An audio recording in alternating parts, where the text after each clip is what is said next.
Hello guys, good afternoon to all of you.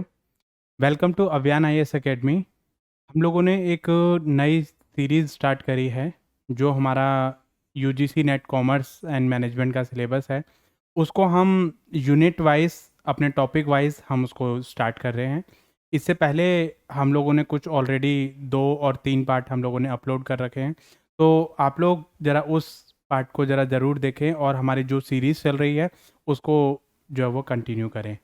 तो हम लोगों ने यूजीसी नेट कॉमर्स कोड 08 का एक नया टॉपिक स्टार्ट करा है, दैट इज़ बिजनेस एनवायरनमेंट। तो इससे पहले हम लोगों ने काफ़ी सारे टॉपिक्स पे डिस्कशन करी है। बिजनेस एनवायरनमेंट क्या होता है, उसका ऑब्जेक्टिव क्या होता है, उसका नेचर क्या है, उसका रिलेशन क्या है हमारे बिजनेस के साथ में, और कई सारी चीज़ें उससे रिलेटेड एस्पेक्ट हम लोगों ने डिस्कस करें। तो आप लोग ज़रा वो वीडियोस हमारी ज़रूर देखें। और आज हम लोग एक नई कॉन्सेप्ट के साथ में डिस्कस करते हैं। तो चलिए हम लोग बात करते हैं। तो इससे पहले वाली जो हमारी क्लास थी उसमें हम लोगों ने इकोनॉमिक पॉलिसीज़ तक डिस्कस कर लिया था। तो जहाँ पर हम लोगों ने बिजनेस एनवायरनमेंट, उसके टाइप्स, उसका नेचर, फीचर्स और उसका बिजनेस के साथ में रिलेशन, माइक्रो एनवायरनमेंट क्या होता है, मैक्रो एनवायरनमेंट क्या होता है, what are the various component, तो उसका डिटेल एनालिसिस हम लोगों ने एग्ज़ाम में से रिलेटेड पॉइंट ऑफ व्यू से जो जो पॉइंट आपके एस्पेक्ट इंपॉर्टेंट हैं वो सारे पॉइंट हम लोगों ने यहाँ पर डिस्कस करे हैं। तो इससे पहले के जो हमारे पार्ट ऑलरेडी डिस्कस हो चुके हैं, आप लोग वो जो वीडियो ज़रा ज़रूर देखें ताकि आप इस पार्ट को उससे ज़्यादा बेटर रिलेट कर पाएंगे। तो जब तक आपने पहले वाले पार्ट नहीं देखे होंगे तो वहाँ पर आपको जो रिलेट करने में थोड़ी सी दिक्कत आएगी, राइट। तो हमने बिजनेस इकोनॉमिक्स के बारे में, जो इकोनॉमिक पॉलिसीज़ हैं उसके बारे में हम लोगों ने डिस्कस करा था कि इकोनॉमिक पॉलिसीज़ क्या होती हैं। इकोनॉमिक पॉलिसीज़ का मतलब क्या होता है कि यहाँ पर एक कोर्स ऑफ एक्शन होता है जो कि हमारा ये बताता है कि इकोनॉमी को कैसे कंट्रोल करना है, कैसे उसको रन करना है और कैसे उसको आगे प्रमोट करना है। देखो, एक इकोनॉमी को रन करने के लिए बहुत सारी हमें पॉलिसी की रिक्वायरमेंट होती है। ऐसा नहीं है कि आपने आंखें बंद करी कोई भी डिसीजन ले लिया, ऐसा नहीं होता है। वहाँ पर हमें क्या करना पड़ता है कि बहुत सारी पॉलिसीज़ जो है वो डिसाइड करनी पड़ती हैं, हमें प्लानिंग करनी पड़ती है और ये सोचना पड़ता है कि हम जो अपनी इकोनॉमी है उसको कैसे ग्रो करेंगे, हमारी इकोनॉमी की कंडीशन कैसी है। क्योंकि हम जानते हैं कि जो बिजनेस एनवायरनमेंट है वो क्या है, डायनेमिक है। उसमें बहुत सारे चेंजेस आपके आते हैं। हमारा जो पेस्टल है यानी पॉलिटिकल है, एनवायरमेंटल है, इकोलॉजिकल है, सोशल है, टेक्नोलॉजिकल है, लीगल है, उसमें बहुत सारे हमें चेंजेस देखने को मिलते हैं। तो जो चेंजेस हमें देखने को मिलते हैं उसी के अकॉर्डिंगली हमें अपने जो पॉलिसीज़ हैं उसमें भी चेंज करना पड़ता है। जैसे हमारा मार्केट में इन्फ्लेशन आ रहा है, मार्केट में डिफ्लेशन आ रहा है, तो उसके अकॉर्डिंगली हम सारा अपना प्लान आउट करेंगे, देखेंगे कि भाई कहाँ कहाँ पे कौन कौन सी चीज़ें हम यहाँ पर हम कंटिन्यू कर सकते हैं अपनी इकोनॉमी को ग्रो करने के लिए। How we have to consider our new policy for the better development of the economy, right. सो यहाँ पर क्या है कि हमारा जो इन्फ्लुएंस करता है, बिहेव करता है इकोनॉमी के लिए, कि हमारा जो इकोनॉमी है उसको कैसे इन्फ्लुएंस करना है और कैसे इन्फ्लुएंस करेगा हमारा इकोनॉमिक कंडीशन, ठीक है। तो इकोनॉमिक पॉलिसीज जो होती हैं वो बहुत ही इम्प्लीमेंटेड होती हैं। जो हमारे गवर्नमेंट उसको इम्प्लीमेंट करेगी, उसको बनाने का काम, उसको इम्प्लीमेंट करने का काम किसका होता है, गवर्नमेंट का होता है। क्योंकि गवर्नमेंट की रिस्पॉन्सिबिलिटी होती है एक इकोनॉमी को किस तरीके से रन करना है, हमारी इकोनॉमी में क्या कंडीशन चल रही है, हमारे जो बिजनेस है उसकी क्या कंडीशन चल रही है, उसको कैसे आगे ग्रो करना है। तो ये जो सारा काम होता है वो किसका होता है, वो किसकी रिस्पॉन्सिबिलिटी होती है, गवर्नमेंट की रिस्पॉन्सिबिलिटी होती है। For example, economic policies include decision made about the government spending, मतलब गवर्नमेंट कितनी स्पेंडिंग करेंगे। गवर्नमेंट अपनी सारी सिचुएशन को देखते हुए, अपनी होल्डिंग को देखते हुए ये सारी स्पेंडिंग देखती है कि हमें कितना खर्चा करना है, गवर्नमेंट कितना खर्चा करेगी और कितना उसका रेवेन्यू रहेगा, उसके अकॉर्डिंगली गवर्नमेंट अपना बजट बनाती है। इसके साथ साथ हम टैक्स कितना लगाएंगे, मतलब कितना टैक्स लगाना है।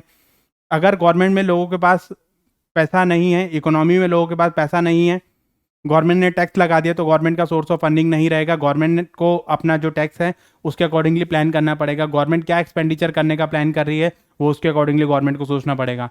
इसके साथ साथ मतलब जो है उसको ये भी देखना पड़ेगा रीडिस्ट्रीब्यूशन ऑफ इनकम, मतलब इनकम गैप। यहाँ पर हम बात करेंगे गैप ऑफ द इनकम कि मतलब हमारा जो अमीर और गरीब का जो गैप है, इनकम डिस्ट्रीब्यूशन का जो गैप है, उसको हमें मिनिमाइज कैसे करना है, इक्वल रीजनल ग्रोथ को हमें कैसे प्रमोट करना है।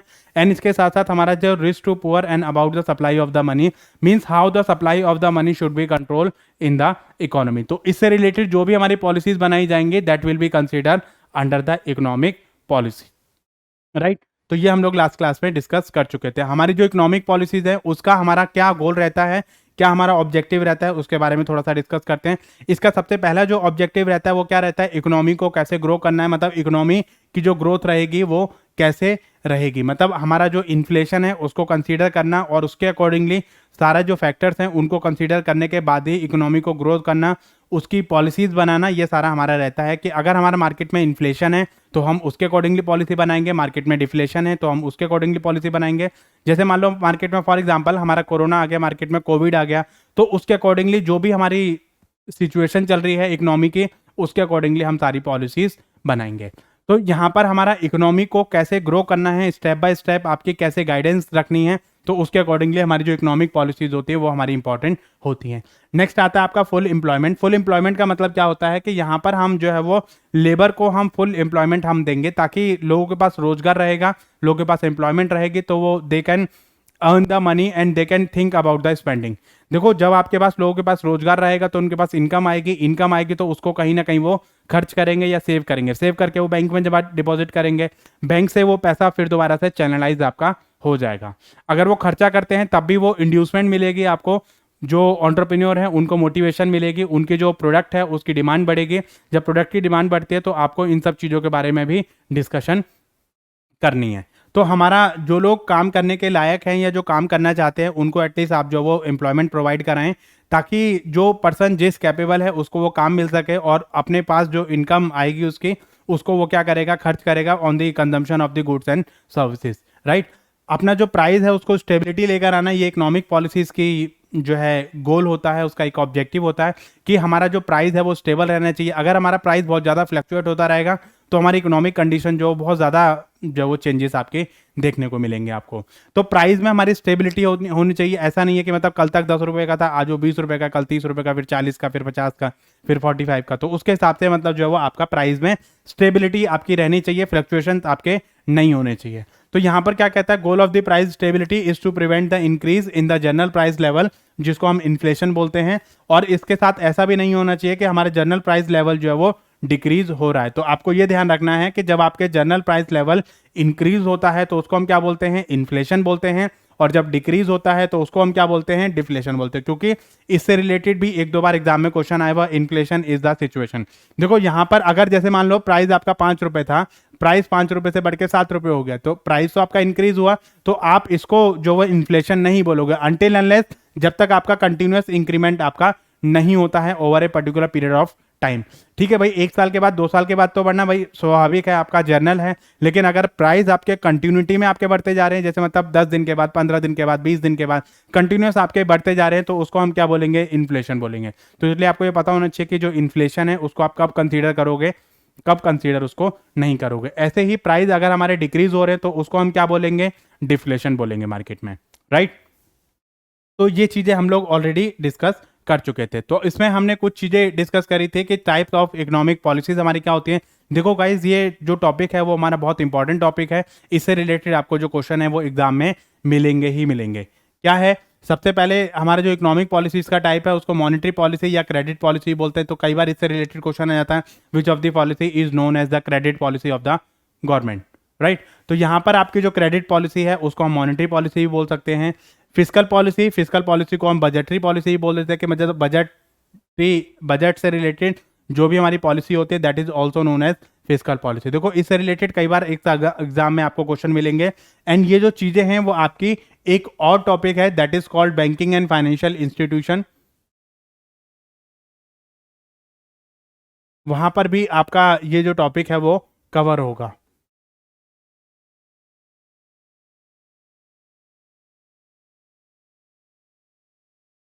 ये हमारी यूनिट है, यहाँ पर भी आपका ये जो टॉपिक है टाइप ऑफ इकोनॉमिक पॉलिसीज, ठीक है, वो फंक्शनिंग ऑफ द बैंक में ही आपका जो है वो ये कवर आपका होगा। आपकी मॉनेटरी पॉलिसी, फिजिकल पॉलिसी, इसके टूल, इक्विपमेंट वगैरह ये सारी चीज़ें आपकी पूछेगा। एक्सचेंज रेट पॉलिसी और फॉरेन इन्वेस्टमेंट पॉलिसी ये आपका कवर होता है इंटरनेशनल बिजनेस में। अभी हम इंटरनेशनल बिजनेस स्टार्ट करेंगे तो वहाँ पर आपको जो है इसके बारे में बताया जाएगा, इंटरनेशनल बिजनेस। तो ये जो टॉपिक हैं आपके ड्यूअल टॉपिक हैं, आपके दो यूनिट में आपको ये टॉपिक मिलने वाले हैं। ये जो दोनों टॉपिक हैं ये आपको मिलेंगे बैंकिंग एंड फाइनेंशियल इंस्टीट्यूशन में, और आपका एक्सचेंज रेट पॉलिसी और आपका फॉरेन इन्वेस्टमेंट पॉलिसी, ये सारा आपका जो वो इंटरनेशनल बिजनेस में भी कंसीडर होगा, राइट। तो इन जो यूनिट्स हैं आपकी, इन सारी चीज़ों के बारे में हम लोग यहाँ पर डिटेल में पढ़ने वाले हैं कि आपकी मॉनेटरी पॉलिसी क्या होती है, आपकी जो फिजिकल पॉलिसी है वो क्या होती है, एक्सचेंज पॉलिसी क्या होती है, आपकी एक्सचेंज रेट मैकेनिज्म कैसा होता है आपका, और फॉरेन इन्वेस्टमेंट पॉलिसी आपकी क्या होती है। तो उससे रिलेटेड ये सारे टॉपिक्स जो है वो हम लोग इस यूनिट में पढ़ने वाले हैं आगे, राइट। ओके, तो हम बात करेंगे मॉनेटरी पॉलिसी की बात करेंगे। तो मॉनेटरी पॉलिसी को दूसरा नाम क्या होता है, क्रेडिट पॉलिसी। क्रेडिट मतलब पैसा, पैसे को कैसे कंट्रोल करेंगे या पैसे का सप्लाई जो है उसको कैसे कंट्रोल करना है, तो उसको हम क्या बोलेंगे, मॉनेटरी पॉलिसी। ओके, तो सबसे पहले हम ये बात करेंगे कि मॉनेटरी पॉलिसी हमारी होती क्या है। तो मॉनेटरी पॉलिसी का मतलब क्या होता है, मॉनेटरी का मतलब होता है रिलेटेड टू मनी, ठीक है, मनी की सप्लाई एंड डिमांड। हमारी जो मनी है उसकी डिमांड कितनी है और उसकी सप्लाई कितनी है, उसको कंट्रोल करने का जो काम है वो आपका कौन सी पॉलिसी में आता है, मॉनेटरी पॉलिसी में आता है। मतलब इस पॉलिसी में ये डिसाइड किया जाता है कि हमारी जितनी भी पॉलिसीज है मनी से रिलेटेड, उसमें हम मनी की जो सप्लाई है, उसकी जो डिमांड है, उसको हम कैसे कंट्रोल करेंगे और कैसे उसको आगे कंटिन्यू किया जाएगा। तो मॉनेटरी पॉलिसी का मतलब क्या होता है, it is a set of tools use by the nation central bank. ये बहुत इंपॉर्टेंट टॉपिक है, ये बहुत इंपॉर्टेंट कॉन्सेप्ट है कि आपका जो मॉनेटरी पॉलिसीज हैं वो एक टूल होता है किस चीज का, जो कि कौन बनाता है, हमारा सेंट्रल बैंक बनाता है। सेंट्रल बैंक कौन सा है हमारा, सेंट्रल बैंक कौन सा है हमारा, सेंट्रल बैंक हमारा जो है वो RBI यानी रिजर्व बैंक ऑफ इंडिया।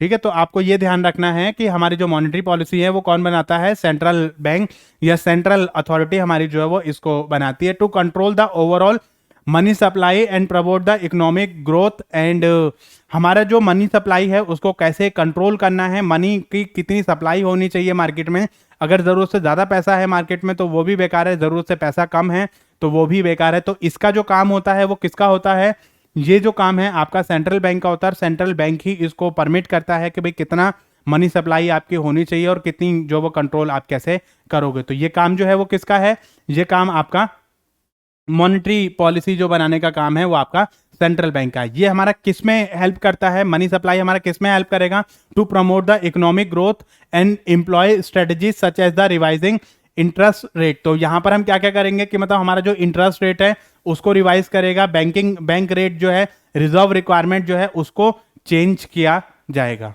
ठीक है, तो यहां पर हम जो है कुछ बैंक रेट्स होते हैं, कुछ हमारे रेट ऑफ इंटरेस्ट होता है, तो उसी के अकॉर्डिंगली जो वो हम चेंज करेंगे। अच्छा, यहां पर आपको ये चीज ध्यान रखने वाली जरूरी है कि हमारा जो RBI है वो कभी भी आम पब्लिक से डील नहीं करता है। वो RBI जो मॉनेटरी पॉलिसी बनाएगा with the help of commercial bank को लेके बनाएगा, क्योंकि RBI जो है वो किससे डील करता है, कमर्शियल बैंकों से डील करता है। RBI कुछ ऐसी चीजें बताएगा, कुछ ऐसी पॉलिसी बताएगा जो RBI जो है वो इंप्लीमेंट करेगा किस पे, कमर्शियल बैंक के, और कमर्शियल बैंक इंप्लीमेंट करेंगे किस पे, जनरल पब्लिक पे। तो RBI कमर्शियल बैंक को बताएगा और कमर्शियल बैंक जो है वो किसको बताएंगे, जनरल पब्लिक को बताएंगे। तो RBI कभी भी जनरल पब्लिक से डील नहीं करता है एक्सेप्ट इन फ्यू केसेस।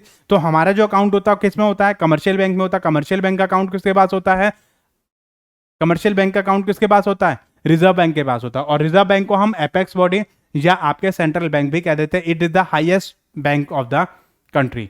ठीक है, तो आपको जो है इसमें हम बेसिकली ऐसी स्ट्रेटजी बनाएंगे जो क्या करेंगे, हमारे इकोनॉमी को ग्रोथ करने में हेल्प करेंगे, और हमारी जो स्ट्रेटजी है वो हमें प्रमोट करने में हेल्प करेगी, हमारी जो इकोनॉमिक की जो कंडीशन है उसको प्रमोट करने में हमारी हेल्प करेगा। और इसके साथ साथ हम अपनी कुछ रिजर्व रिक्वायरमेंट है उसमें चेंज करेंगे, और हम जो इंटरेस्ट रेट है उसमें चेंज करेंगे, ताकि हम अपनी जो मनी की जो सप्लाई है उसको हम कंट्रोल कर सकें। ये देख सकें अगर पब्लिक में पैसा नहीं है तो पब्लिक में पैसा कैसे पहुंचाना है, ये मॉनेटरी पॉलिसी में देखेगा। मतलब इंटरेस्ट रेट को हम कम करेंगे या ज़्यादा करेंगे, ठीक है, या आपके जो बैंक कैश रिक्वायरमेंट है या रिजर्व रिक्वायरमेंट है उसको हम कम करेंगे या ज़्यादा करेंगे।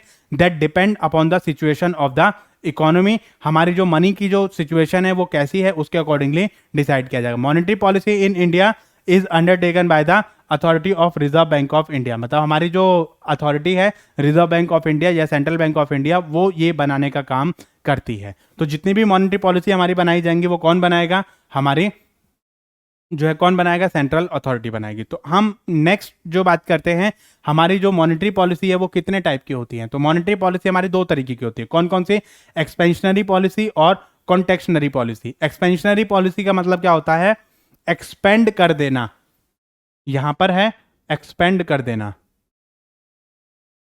एक्सपेंड मतलब इंक्रीज कर देना, किस चीज को, हम किसकी बात कर रहे हैं, मनी सप्लाई की बात कर रहे हैं। इन पॉलिसी में जो रिजर्व बैंक ऑफ इंडिया है वो क्या करेगी, अपनी ऐसी पॉलिसी लेकर आएगी ताकि उससे हमारा जो मनी सप्लाई है वो क्या हो जाए, इंक्रीज हो जाए, मार्केट में जो पैसा जो है वो इंक्रीज हो जाए। जब लोगों के पास पैसा नहीं होता है तब उस टाइम पे ये जो पॉलिसी है, आपकी जो पॉलिसी अडॉप्ट करी जाती है उसको हम बोलते हैं एक्सपेंशनरी पॉलिसी। तो इस पॉलिसी में क्या होता है, it increase the total supply of the money, मतलब जब मनी सप्लाई आपकी इंक्रीज होती है तो उसको हम क्या बोलते हैं, एक्सपेंशनरी पॉलिसी। अच्छा, कई बार ये क्वेश्चन आ जाता है एग्जाम में आपका कि एक्सपेंशनरी पॉलिसी वो होती है जब, या ऐसा भी क्वेश्चन दे सकता है कि वो पॉलिसी जिसमें सेंट्रल बैंक और Reserve Bank of India increase the total money supply is known as expansionary, contractionary और आपका elasticity of demand, elasticity of price.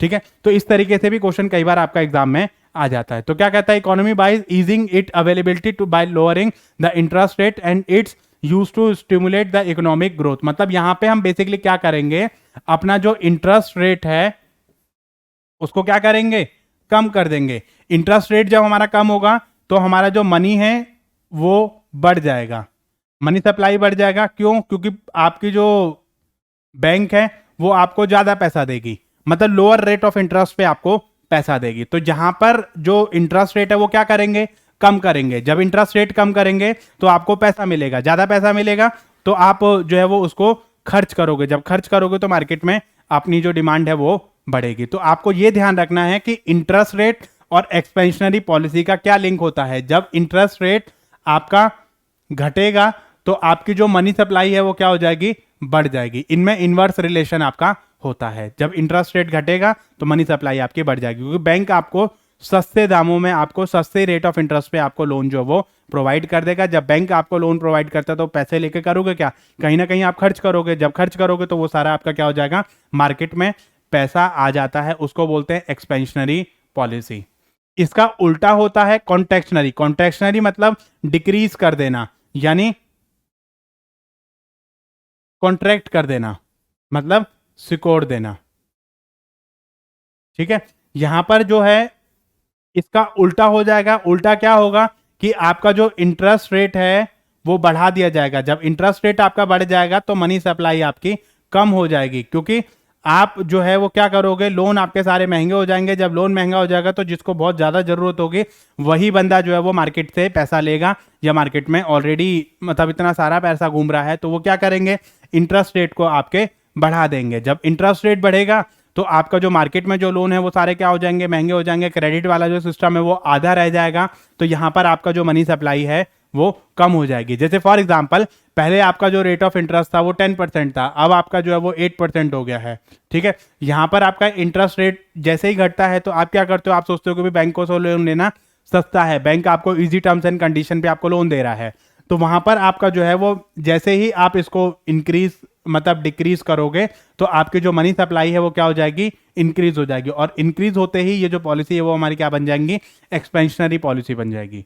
ठीक है, और डिक्रीज कर देना, कॉन्ट्रैक्ट कर देना, कॉन्ट्रैक्ट कर देना मतलब सिकोड़ देना। ठीक है, तो यहां पर आप जो है उसको क्या करोगे, इंटरेस्ट रेट आपका बढ़ जाएगा। जब इंटरेस्ट रेट आपका बढ़ेगा तो टोटल जो मनी सप्लाई रहेगी वो मार्केट में हमारी क्या हो जाएगी, मनी सप्लाई हमारी डिक्रीज हो जाएगी, क्योंकि इनमें इनवर्स रिलेशन होता है।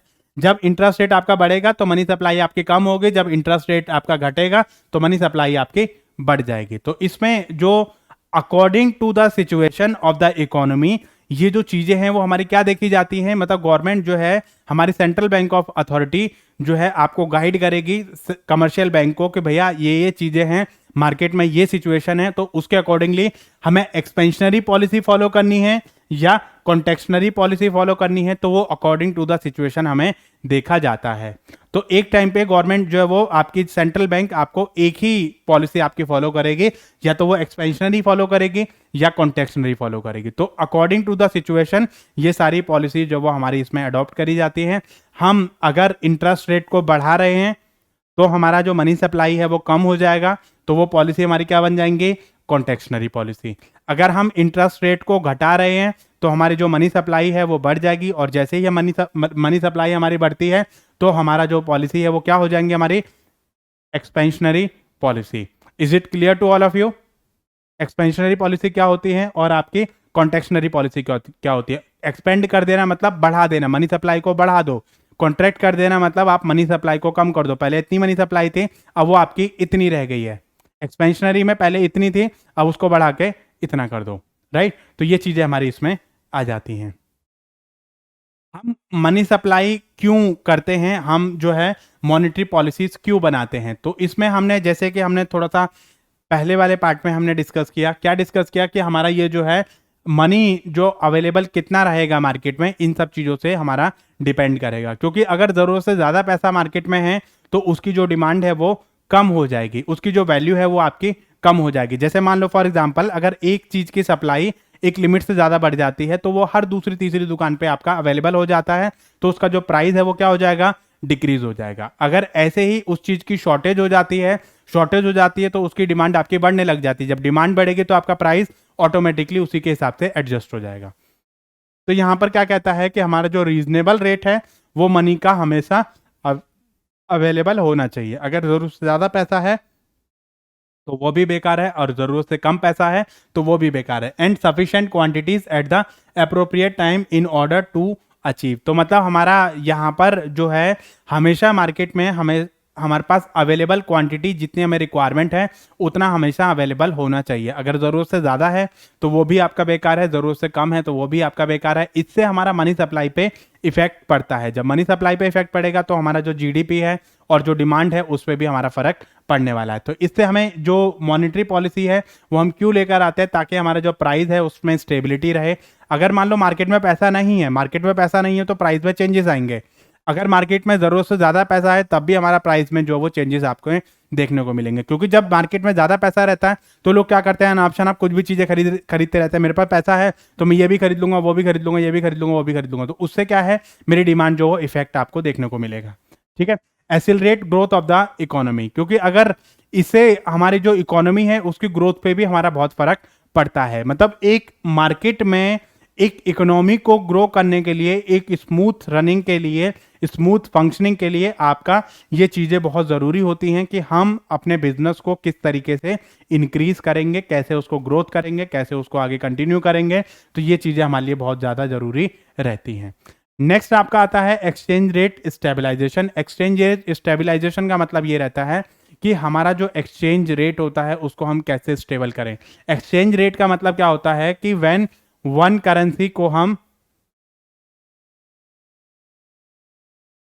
एक करेंसी को हम दूसरी करेंसी में चेंज करेंगे। अनदर करेंसी को जब हम चेंज करते हैं, जैसे मान लो फॉर एग्जांपल ये हमारा डॉलर है, ये हमारा रुपीज़ है, ठीक है, या रुपीज़ का सिंबल आपका ये हो गया है, ठीक है। तो डॉलर को जब हम रुपीज़ में कन्वर्ट करते हैं या रुपीज़ को हम डॉलर में कन्वर्ट करते हैं, the rate at which one currency is exchange with the another currency, that rate is known as exchange rate. तो एक्सचेंज रेट बहुत ज़्यादा फ्लक्चुएट ना हो, बहुत ज़्यादा चेंजेस ना हो। ऐसा नहीं है कि मतलब आज कुछ और है, कल बहुत ज़्यादा हो गया, फिर उसके बाद कम हो गया, कभी ज़्यादा हो रहा है, कभी कम हो रहा है। तो ऐसी चीज़ हमारे लिए ना हो, तो इसके लिए हमें जो क्या करना पड़ेगा, एक स्टेबल मॉनेटरी पॉलिसी हमें बनानी पड़ेंगी, ताकि हमारा जो मनी सप्लाई है वो कंट्रोल में रहे। हम अपनी जो इकोनॉमी की जो कंडीशन है उसको हम कंट्रोल कर सकें और देख सकें कि भाई हमारा जो सिचुएशन है वो किस तरीके की रहने वाली है। ठीक है। तो उसके हिसाब से हम क्या करेंगे, एक्सचेंज रेट को हम स्टेबलाइज करेंगे। और एक्सचेंज रेट को कैसे हमें कंट्रोल करना है, ये जो काम है वो आपका किसका रहता है, मॉनेटरी पॉलिसी का रहता है। इसके साथ साथ बैलेंसिंग सेविंग एंड इन्वेस्टमेंट, मतलब एक मार्केट में हमारा जो सेविंग और जो इन्वेस्टमेंट है उसका एक पैटर्न बना होना चाहिए। कि जैसे मान लो हमारे पास जो भी हमारी इनकम आई, इनकम में से हमने क्या करा, कुछ पैसा हमने एक्सपेंडिचर कर लिया, एक्सपेंडिचर करने के बाद जो पैसा बचा हमारा उसको हम क्या बोलेंगे, सेविंग बोलते हैं। अब वो सेविंग क्या है, हमारी मार्केट में सप्लाई होनी चाहिए, मतलब मार्केट में उसमें इन्वेस्टमेंट होनी चाहिए। ऐसा नहीं है कि मैंने अपना पैसा, जो मेरे पास 10,000 की इनकम आई, 10,000 में से मैंने 7,000 खर्च कर लिए, 3,000 मेरा बचा, 3,000 जो पैसा है वो मैंने अपने पास ही रख लिए, तो इससे मेरा कोई यूज आपका नहीं है। सेव तो मैंने किया, लेकिन उस पैसे का मेरा क्या हुआ, उस पैसे को खाली घर में रखने से अच्छा है आप बैंक में डिपॉजिट कर दो। बैंक में डिपॉजिट करोगे तो बैंक आपको कुछ मिनिमम इंटरेस्ट आपको जो वो देगा, और पैसे आपका सेफ्टी एंड सिक्योरिटी रहेगी। ठीक है, तो यहां पर आपका क्या है कि जो सेविंग है आपकी, वो इन्वेस्टमेंट आपकी होनी चाहिए। क्योंकि अगर मान लो पैसा है मार्केट में, सेविंग भी है, लेकिन लोगों ने इन्वेस्टमेंट नहीं करी है, क्योंकि जो रिजर्व बैंक ऑफ इंडिया है अगर वो पॉलिसी बनाएगी तो वो इन सब चीज़ों को ध्यान में रखते हुए बनाएगी कि लोगों का जो पैटर्न है वो क्या है और किस तरीके से लोग जो उसको एक्सपेंडिचर कर रहे हैं। मतलब आपने जो पैसा सेव किया है उस पैसे को आपने इन्वेस्ट किया या नहीं किया, तो ये जो चीज़ें हैं वो आपकी इसमें आ जाती हैं। इसके साथ साथ मतलब हमारा जो एम्प्लॉयमेंट लेवल है उसको जनरेट करना और उसको बूस्टअप करना, ताकि मतलब लोगों के पास पैसा रहेगा तो लोग जो है उसके हिसाब से खर्च करेंगे। और एम्प्लॉयमेंट अगर हमारे पास रहेगी, गवर्नमेंट जो है आगे पॉलिसी जब बनाएगी, रिजर्व बैंक ऑफ इंडिया जब पॉलिसी बनाएगी, तो वहां पर वो इन सब चीज़ों को ध्यान रखेगी कि लोगों के पास एम्प्लॉयमेंट रहेगा तो उनके पास इनकम रहेगी, इनकम रहेगी तो वो खर्चा करेंगे, खर्चा रहेगा तो वो अपना जो गुड्स एंड सर्विसेज वगैरह जो है उनको मोटिवेशन मिलेगी और गुड्स एंड सर्विसेज की प्रोडक्शन आपकी बढ़ेगी। जब लोग इनकम नहीं रहेगी तो लोग खर्चा नहीं करेंगे, जब खर्चा नहीं करेंगे तो हमारे जो गुड्स है उसकी हम डिमांड नहीं करेंगे, जब गुड्स की डिमांड नहीं करेंगे तो हमारे जो एंटरप्रेन्योर है वो क्या हो जाएंगे, उनका गुड्स नहीं बिकेगा, जब उनका गुड्स नहीं बिकेगा तो जो लोग उससे रिलेटेड काम कर रहे हैं उनको पैसा नहीं मिलेगा। तो वो सारा हमारा जो है वो फ्लो है हमारा, कि हम जो सोसाइटी है वो क्या करते हैं, एंटरप्रेन्योर को रिसोर्सेज अपने प्रोवाइड करते हैं, फैक्टर ऑफ प्रोडक्शन प्रोवाइड करते हैं। वो क्या करेगा, उसको कन्वर्ट करेगा किसमें, वर्क इन प्रोग्रेस में और फिनिश गुड में।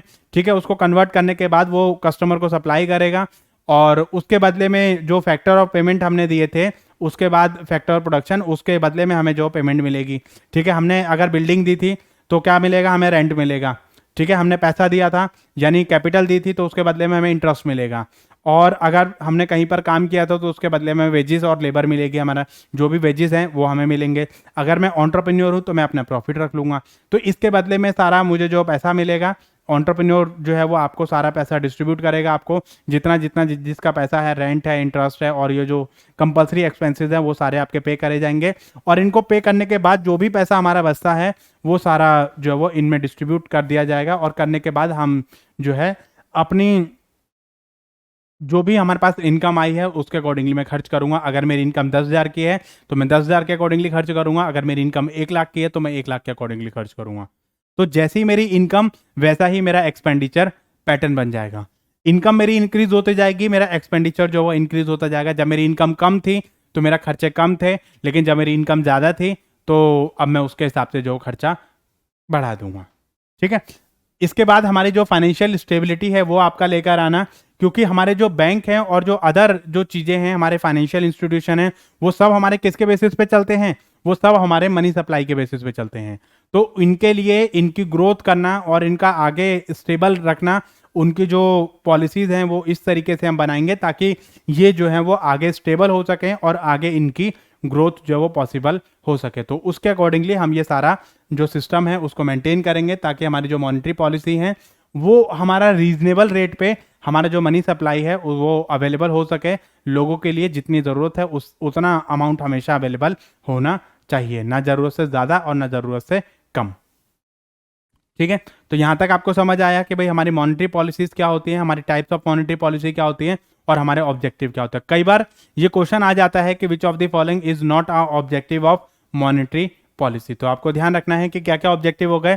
प्राइस की स्टेबिलिटी लेकर आना, एसिलरेट करना हमारी ग्रोथ को, इकोनॉमी की ग्रोथ को, क्योंकि अगर हम मनी सप्लाई को कंट्रोल कर लेंगे तो हमारी जो इकोनॉमी है वो आगे ग्रोथ करेगी, हमारी जो इकोनॉमी है उसकी ग्रोथ में पॉसिबिलिटी रहेगी। एक्सचेंज रेट में स्टेबलाइजेशन रहेगा, मतलब प्राइस में स्टेबलाइजेशन रहेगा तो एक्सचेंज रेट में स्टेबलाइजेशन अपने आप ही आ जाएगा। ठीक है, हमारा जो इन्वेस्टमेंट है और जो सेविंग है उसको बैलेंस करना, मतलब देखना कि भाई आपका जो सेविंग है और जो इन्वेस्टमेंट है उसको बैलेंस किस तरीके से करना है। इसके साथ साथ हमारा जो एम्प्लॉयमेंट है उसको जनरेट करना और आपकी जो फाइनेंशियल स्टेबिलिटी है उसको लेकर आना। ठीक है, तो ये सारे हमारे ऑब्जेक्टिव होते हैं किसके, मॉनेटरी पॉलिसी के। ठीक है, तो इसके बारे में हम कुछ और चीज़ें डिस्कस करते हैं। जैसे हमारा primary goal of monetary policy is to maintain the price stability while keeping the growth in mind. मतलब हम अपने माइंड में क्या करेंगे, ग्रोथ को हम अपने माइंड में रखेंगे और अपनी जो प्राइस स्टेबिलिटी है वो यहाँ पर हमें करनी है। जब प्राइस स्टेबिलिटी करेंगे तो हम जो वो इसके साथ साथ में ये भी देखेंगे कि हमारा जो एक्सचेंज रेट मैकेनिज्म है उसके बारे में भी हम लोग थोड़ा सा यहाँ पर डिस्कस करेंगे। तो price stability is pre requisite for long term growth. मतलब हम अगर लॉन्ग टर्म ग्रोथ के बारे में अगर हम सोच रहे हैं तो हमें मॉनेटरी पॉलिसी बनानी ही पड़ेंगे। अपने जो प्राइस है उसको स्टेबल करना पड़ेगा। और प्राइस कब स्टेबल होगा, जब हमारी मॉनेटरी जो मनी सप्लाई है वो स्टेबल रहेगी। ठीक है, in order to maintain price stability inflation must be keep in under the control. मतलब हमारा जो इन्फ्लेशन है उसको हमें कंट्रोल में रखना पड़ेगा। अगर हम इन्फ्लेशन को कंट्रोल में नहीं रखते हैं तो हमारी जो मनी सप्लाई है वो कंट्रोल में नहीं रह पाएगी, क्योंकि इन्फ्लेशन के साथ साथ हमारी जो मनी सप्लाई है वो मार्केट में मूव करेगी। अगर हमारा इन्फ्लेशन ज़्यादा है तो मनी सप्लाई हमारी उसके अकॉर्डिंगली एडजस्ट करेगी। Every 5 year the Indian government set an inflation target. मतलब हर 5 साल के बाद जो इन्फ्लेशन टारगेट है वो सेट किए जाते हैं कि भाई इस साल के बाद हमारा जो 5 साल के बाद हमारा जो इतना टारगेट है वो हमारा रहने वाला है। और इसके साथ साथ मतलब जो वो कई सारी चीज़ें हम लोग जो वो डिस्कस करते हैं कि भाई हमारी जो पॉलिसीज़ हैं वो क्या होने वाली हैं। ठीक है, the Reserve Bank of India play an important role in the consultation of the process for inflation. कि मतलब जो इन्फ्लेशन है उसको कैसे कंट्रोल करना है, कैसे कितना इन्फ्लेशन आएगा। देखो जैसे जैसे हमारा टाइम बढ़ेगा हमारा इन्फ्लेशन जो मार्केट में वो आना ही आना है।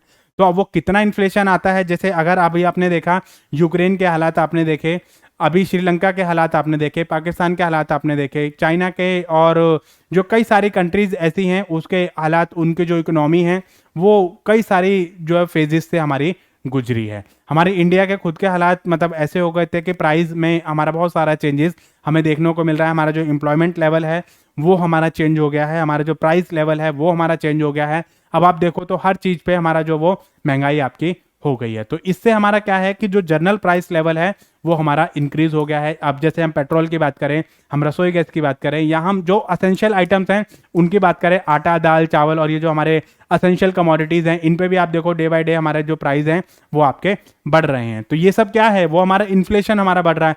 तो इसमें जब भी इन्फ्लेशन से रिलेटेड पॉलिसीज बनाई जाती हैं तो आरबीआई को कंसल्ट किया जाता है। आरबीआई अपनी गाइडेंस देता है कि भाई इस तरीके से ये चीज़ें हैं और आप जो पॉलिसी बनाओगे वो इस तरीके से इन चीज़ों को ध्यान में रखते हुए बनाओगे। Inflation targeting framework in India is flexible. मतलब यहाँ पर हम जो है वो थोड़ा सा ये देखते हैं कि हम सिचुएशन के अकॉर्डिंगली मतलब देख लेते हैं, जैसे हमारे हालात रहते हैं उसके हिसाब से हम टारगेट फिक्स कर लेते हैं।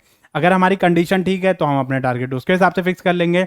अगर हमारी कंडीशन मिजरेबल है, दयनीय है, तो वहाँ पर हमारी जो कंडीशन है वो थोड़ी सी उसके हिसाब से हम एडजस्ट कर लेते हैं। देखो अगर एक कंट्री पे एक ज़रूरत से ज़्यादा लोन हो जाता है तो वो भी हमारी कंट्री के लिए इकोनॉमिक पॉलिसीज़ को इफेक्ट करने वाला है। अगर मान लो हमारे पास जो टैक्सेस के फॉर्म में जो पैसा आ रहा है, मतलब आरबीआई और जो ये जो सारी पॉलिसीज़ बनाएंगे वो इन सब चीज़ों को ध्यान में रखते हुए बनाएंगे कि इन्फ्लेशन हमारा कितना है मार्केट में, प्राइस लेवल आपका क्या है और बाकी सारे फैक्टर्स हमारे क्या क्या हैं। तो उसके हिसाब से ये जो सारी पॉलिसीज़ हैं वो क्या करी जाएंगी, डेवलप करी जाएंगी और उसके हिसाब से आपकी जो ग्रोथ करी जाएगी। और उनको मनी सप्लाई को कैसे कंट्रोल करना है, इसके लिए हम जो इन्फ्लेशन है उसको भी कंट्रोल में करेंगे और इन्फ्लेशन को कैसे आगे ग्रो करना है। तो ये सारी चीज़ें हमारी जो मॉनेटरी पॉलिसीज इन सब चीज़ों को ध्यान में रखते हुए बनाई जाएंगी। नेक्स्ट, रिजर्व बैंक इंडिया के पास एक चार्ज रहता है, इसका एक एक्ट है, कौन सा, 1934 इसका एक्ट है, लेकिन इसने जो फंक्शनिंग स्टार्ट करी थी वो 1935 में स्टार्ट करी थी। ठीक है, reserve Bank of India is charge with the implementing monetary policy. तो इसमें अपना जो भी मैंडेट्स हैं, अपनी जो रिस्पॉन्सिबिलिटी है वो अपना निभाएगा, उसका जो भी फंक्शनिंग है वो सारा आपका, ये इंपॉर्टेंट फंक्शनिंग में से एक कंसीडर किया जाता है आरबीआई। जब आप बैंकिंग एंड फाइनेंशियल इंस्टीट्यूशन पढ़ोगे तो वहाँ पे आरबीआई की फंक्शनिंग पढ़ोगे, तो आरबीआई की फंक्शनिंग में ये भी एक इंपॉर्टेंट कंसीडर किया जाता है, ये भी इंपॉर्टेंट फंक्शन कंसीडर किया जाता है कि RBI is responsible for making the monetary policy for the country. ठीक है, they have been recently been the many changes in the way of Indian monetary policy is formed with the introduction of monetary policy framework MPF. ये चीज़ें बहुत important है, ये जो है कई बार इससे रिलेटेड क्वेश्चन आपका आ जाता है कि इसमें हमारा जो है आरबीआई ने क्या क्या हमारे चेंजेस करे हैं, तो इसमें हमारा मॉनेटरी पॉलिसी फ्रेमवर्क एमपीएफ इसको इंट्रोड्यूस करा है। एमपीसी यानी मॉनेटरी पॉलिसी कमेटी, एक कमेटी बनाई है जो हमारा इस पे रिकमेंड करेगा, उस पर बताएगा कि भैया हमारे क्या क्या चेंजेस होने चाहिए और क्या क्या उसमें कमेटी के मेंबर्स होते हैं, वो सारे मिलके आपकी जो मॉनेटरी पॉलिसीज है उसको फ्रेम करेंगे। और एमपीपी हमारा जो मॉनेटरी पॉलिसी प्रोसेस है वो हमारा क्या रहने वाला है, तो इसके अकॉर्डिंगली भी हमारी जो डिस्कशन है वो करी जाएगी और उसके हिसाब से ये सारी चीज़ें हमारी बताई जाती हैं कि भाई हमारी जो मॉनेटरी पॉलिसीज़ हैं वो कैसे ग्रो करेंगे और कैसे उसको आगे जो है वो डेवलप करना है। तो ये सारी चीज़ें हमारी मॉनेटरी पॉलिसी में डिस्कस करी जाती हैं। तो ये देखो, इसमें एक तो ये चीज़ ईयर इसका इंपॉर्टेंट है, ठीक है, कई बार आपकी मैचिंग आ जाती है और कई बार आपसे ये जो है ये चीज़ें आपकी इनकी फुल फॉर्म पूछ लेता है कि एमपीएफ क्या है, एमपीसी क्या है, एमपीपी क्या है। एमपीएफ मतलब मॉनेटरी पॉलिसी फ्रेमवर्क, उसका स्ट्रक्चर क्या है। मॉनेटरी पॉलिसी कमेटी, उसकी जो कमेटी है वो क्या है, कमेटी के कितने मेंबर्स रहेंगे, क्या क्या रिकमेंडेशन रहेगी, उसको कैसे कैसे जो आगे कंटिन्यू किया जाएगा। इसके साथ साथ मतलब आपका जो एमपीपी, एमपीपी का मतलब क्या है, हमारा monetary policy process. Monetary policy process का मतलब क्या है कि इसमें हम लोगों ने ये सारी चीज़ें हम लोगों ने डिस्कस करी कि भाई हमारा जो मॉनेटरी पॉलिसी प्रोसेस है वो उसका प्रोसीजर क्या रहेगा और कैसे हम उसको जो वो आगे कंटिन्यू कर सकते हैं। तो ये सारी हमारी जो वो बेसिक हमारा वो था, ठीक है। नेक्स्ट हमारा आता है instrument of monetary policy. Instrument of monetary policy का मतलब क्या होता है, ये मोस्ट मोस्ट इंपॉर्टेंट चीज़ है आपकी, जिसमें से कई बार आपका जो है वो क्वेश्चन आपको देखने को मिलेगा, ठीक है, कि इसमें से कौन सा जो कंपोनेंट है इसमें से आपका जो है चीज़ें आपकी पूछ लेता है कि हमारा जो है वो क्या क्या चीज़ें इसमें रहने वाली हैं, कौन सा क्वालिटेटिव टूल्स हैं, कौन से हमारे क्वांटिटेटिव टूल्स हैं, ठीक है। तो उसके बारे में हम लोग थोड़ा सा डिस्कस करते हैं। तो मॉनेटरी पॉलिसी को दो पार्ट में डिवाइड किया गया है। कौन कौन सा, एक क्वालिटेटिव टूल होते हैं, एक आपके क्वांटिटेटिव टूल होते हैं, ठीक है। तो जिसमें हम जो है ये देखा जाता है क्वालिटेटिव टूल्स, हम क्वालिटी आपकी बताते हैं, मतलब उसमें क्वांटिफाई हम नहीं करते हैं, कुछ ऐसी चीज़ें हम बताएंगे जैसे कुछ रिलेटेड पॉलिसीज जिसमें आपका परसेंटेज रेशो वगैरह ये सब चीज़ें मैथमेटिकल टर्म्स आपके इंक्लूड नहीं होंगे। तो इसमें हमारा ये पूछा जाता है मार्जिनल रिक्वायरमेंट है, सिलेक्टिव क्रेडिट कंट्रोल है, मोरल सुएशंस है, these are the qualitative tools.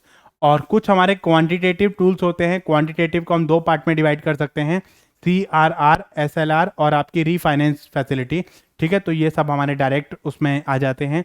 कुछ हमारे होते हैं इनडायरेक्ट, जैसे रेपो रेट है, रिवर्स रेपो रेट है, बैंक रेट है, MSF है, बेस रेट है, आपका MCLR है, MOM है, ओपन मार्केट ऑपरेशन, ठीक है, MSS लिक्विडिटी एडजस्टमेंट फैसिलिटी, ठीक है। तो इसमें कई सारी जो चीज़ें हैं, कई सारी जो पॉलिसीज हैं उससे रिलेटेड आपके बहुत डायरेक्ट क्वेश्चन आते हैं। जैसे CRR क्या होता है, इसकी फुल फॉर्म पूछ ली जाती है, कैश रिजर्व रेशो, ठीक है। SLR स्टैचूटरी लिक्विडिटी,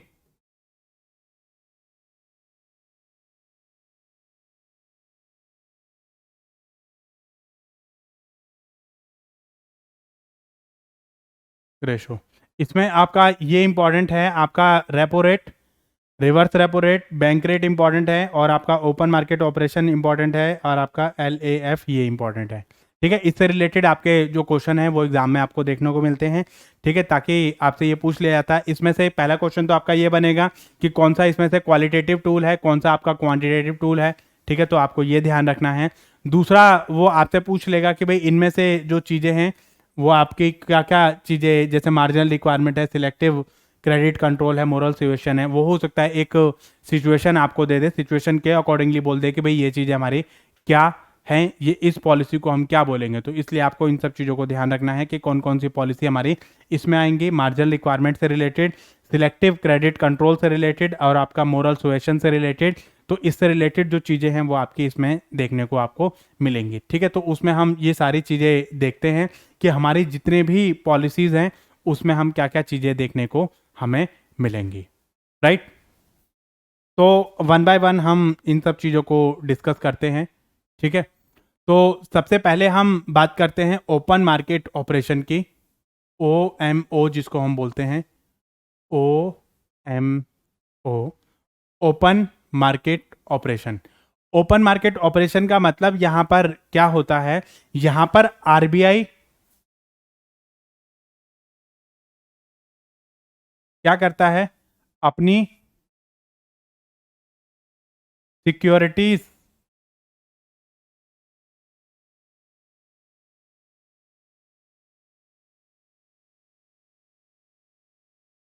को सेल करेगा, मतलब ऐसा मार्केट में अपना कुछ तरीका अपनाएगा जिससे हमारी सिचुएशन जो कंट्रोल हो सके। अब वो एक्सपेंशनरी अपनाता है या कॉन्टेक्शनरी अपनाता है, ये डिपेंड करेगा इकोनॉमी की सिचुएशन पे। तो यहां पर क्या कहता है कि आरबीआई जो अपनी सिक्योरिटीज है उसको सेल ऑफ करेगा या उनको रीपर्चेज अपना कर लेगा। ठीक है, तो जब मार्केट में जरूरत से ज्यादा पैसा होता है, मनी सप्लाई आपकी ज्यादा होती है मार्केट में, तो आरबीआई क्या करता है, अपनी कुछ सिक्योरिटीज इशू कर देगा। ठीक है, कुछ सिक्योरिटीज जब अपनी इशू कर देगा तो लोगों का जो पैसा है वो किसके पास चला जाएगा, आरबीआई के पास चला जाएगा। जैसे आरबीआई ने बोला कि भैया हम अपनी सिक्योरिटीज इशू कर रहे हैं, उन्होंने बोला ठीक है भाई, आरबीआई ने अपनी सिक्योरिटीज इशू कर दी, पब्लिक ने उसमें पैसा लगा लिया, तो वो पैसा सारा किसके पास चला गया, आरबीआई के पास चला गया। जो एक्सेस मनी थी आपकी वो क्या हो गई, कंट्रोल में आ गई। मतलब जरूरत से ज्यादा जो पैसा था लोगों ने क्या करा, उस पैसे को आरबीआई के पास लगा दिया। ठीक है, सिक्योरिटीज में अपना लगा दिया। जब सिक्योरिटीज में पैसा लगा दिया तो हमारे पास तो पैसा बचा ही नहीं, तो उससे मनी सप्लाई को कंट्रोल करने का ये हमारा एक तरीका हो गया कि आरबीआई ने अपनी जो सिक्योरिटीज हैं वो इशू कर दी। जो हमारा एक्सेस मनी थी, जो एक्सेस हमारा जो पैसा पड़ा था मार्केट में, वो सारा हमारा क्या हो गया, कंट्रोल हो गया, और उसके अकॉर्डिंगली सारा हमने एडजस्टमेंट कर ली। ठीक है, जब हमने एडजस्टमेंट कर ली तो ये हमारा एक तरीका हो गया कि हम जो है किस तरीके से मार्केट में उसको जो है क्या करेंगे, और उसको कब मार्केट में जो वो इन्फ्लेशन और डिफ्लेशन के अकॉर्डिंगली कब उसको मार्केट में इशू करेंगे, कब उसको मार्केट में इशू नहीं करेंगे। ठीक है, तो यहां पर क्या हुआ, open market is operation when the RBI involve itself directly और बाय और sell the short term securities in the open market operation. मतलब ओपन मार्केट में वो क्या करेगा, शॉर्ट टर्म के लिए कुछ सिक्योरिटीज अपनी सेल कर देगा और सिक्योरिटीज अपनी जो वो इशू कर देगा, ताकि जो एक्सेस मनी है वो आपका जो है वो लोग उसमें लगा दें और लोगों के पास ज्यादा पैसा नहीं बचेगा। तो इसमें क्या हुआ, पैसे को हमने क्या कर दिया, कंट्रोल कर दिया। तो ये कौन सी पॉलिसी हुई, कॉन्टेक्शनरी हुई। ठीक है, तो इससे क्या होगा कि दिस इज द डायरेक्ट और इफेक्टिव वे टू इंक्रीज और decrease the supply of the money in the market. It also has the direct effect of the ongoing rate of the interest in the market. मतलब आप जब जरूरत से ज्यादा market में पैसा हो जाएगा तो ये एक तरीका है जिसके थ्रू आरबीआई क्या करेगा, अपनी सिक्योरिटीज जो इशू कर देगा ओपन मार्केट में, उसको कोई भी पर्सन जो वो जाके अपना खरीद सकता है। जब सिक्योरिटी खरीदोगे अपना पैसा जो वो आप वहां पर जमा करवा दोगे, जब अपना पैसा आपने जमा करा दिया वहां पे, तो आपके पास तो पैसा बचा ही नहीं, तो वो पैसे को कंट्रोल करने का एक तरीका हो जाता है। तो कॉन्टेक्शनरी पॉलिसी हो गई। अब जब मान लो मार्केट में आपको लगा कि भाई पैसा नहीं है मार्केट में, तो इन्होंने क्या करा, उन्होंने अपना रेट ऑफ इंटरेस्ट जो था वो घटा दिया। उन्होंने बोला कि भैया एक काम करो, जिन जिन से हमने सिक्योरिटी ली थी वो हम वापस कर रहे हैं। तो जब वापस कर रहे हैं, मार्केट में पैसा नहीं है, तो ये अपनी सिक्योरिटी जो अपना वापस कर देंगे। उनको बोल देंगे कि भैया एक काम करो कि हमारी सिक्योरिटी हमें दे जाओ और अपना पैसा वापस ले जाओ। तो मतलब उन सिक्योरिटीज का जो पैसा है वो वापस कर दिया जाता है। जब वापस कर दिया जाएगा तो ये हमारा क्या हो गया कि इसमें हम जो है वो मनी सप्लाई को बढ़ा रहे हैं। जब बढ़ा रहे हैं तो मतलब हमारा एक्सपेंशनरी पॉलिसी है। एक्सपेंशनरी में आपका जो पैसा है, वो जो सिक्योरिटीज है वो आपकी सेल ऑफ कर दी जाती है। मतलब आपका जो आरबीआई है वो रीपर्चेज अपना कर लेगा, अपनी सिक्योरिटीज जो वो वापस ले लेगा और आपको पैसा वापस दे देगा। ठीक है, तो on the other hand RBI was purchasing securities from the open market, it would be have the opposite effect. तो आपको यह ध्यान रखना है कि जब आपका आरबीआई मार्केट में सिक्योरिटीज इशू करेगा तो मनी सप्लाई आपकी कम हो जाएगी। मनी सप्लाई आपकी क्या हो जाएगी, कम हो जाएगी। ठीक है, और जब आरबीआई जो है सिक्योरिटीज को अपनी वापस लेगा तो मनी सप्लाई आपकी बढ़ जाएगी, क्योंकि जब सिक्योरिटीज वापस लेगा तो आपके बाद उसके बदले में पैसा भी तो देगा आपको। जब वो पैसा देगा तो उससे मनी सप्लाई आपकी बढ़ जाएगी। जब मनी सप्लाई बढ़ेगी तो वो क्या हो जाएगा, एक्सपेंशनरी। जब सिक्योरिटीज इशू करी, मनी सप्लाई आपकी कम करी, तो वो कौन सी पॉलिसी हो गई, कॉन्टेक्शनरी। तो इसलिए आपको ये ध्यान रखना है कि आरबीआई जब मार्केट में ओपन मार्केट ऑपरेशन करेगा, जब आपका मार्केट में जो वो सिक्योरिटीज इशू करेगा तो वो कॉन्टेक्शनरी हो जाएंगी।